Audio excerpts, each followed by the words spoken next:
অরণ্য আমার প্রাণের সুর, নগর বা অরণ্য আমার প্রাণের সুর, প্রকৃতি আমার প্রাণের সুর, পরিবেশ আমার প্রাণের সুর, কিন্তু উন্নয়ন আমার স্বপ্নের পথ। একটাকে বাদ দিয়ে আমরা আরেকটিকে কিভাবে ধরে নিতে পারি, যেখানে প্রকৃতি আর উন্নয়ন মেলবন্ধনই হবে আমাদের ভবিষ্যতের জয়?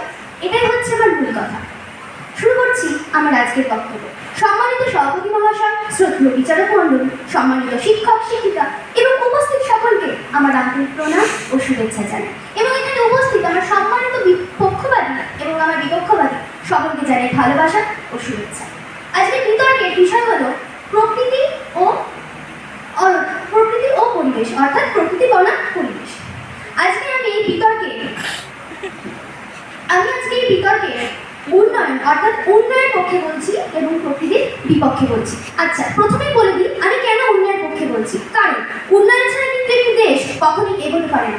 একটি নতুন বিদ্যালয় কিন্তু ভবিষ্যৎ করে, একটি হাসপাতাল জীবন বাঁচায়, একটি সেতু মানুষকে যুক্ত করে। তাহলে এগুলো আমরা ফেলে দিয়ে কিভাবে দুটোর মধ্যে প্রকৃতিকে প্রথমে মেনে নিই। হ্যাঁ, আমি সবার আগে বলবো প্রকৃতিকে আমি বিরোধিতা করছি না, আমি বন বিরোধী নই, আমি গাছ কাটার বিরোধী নই,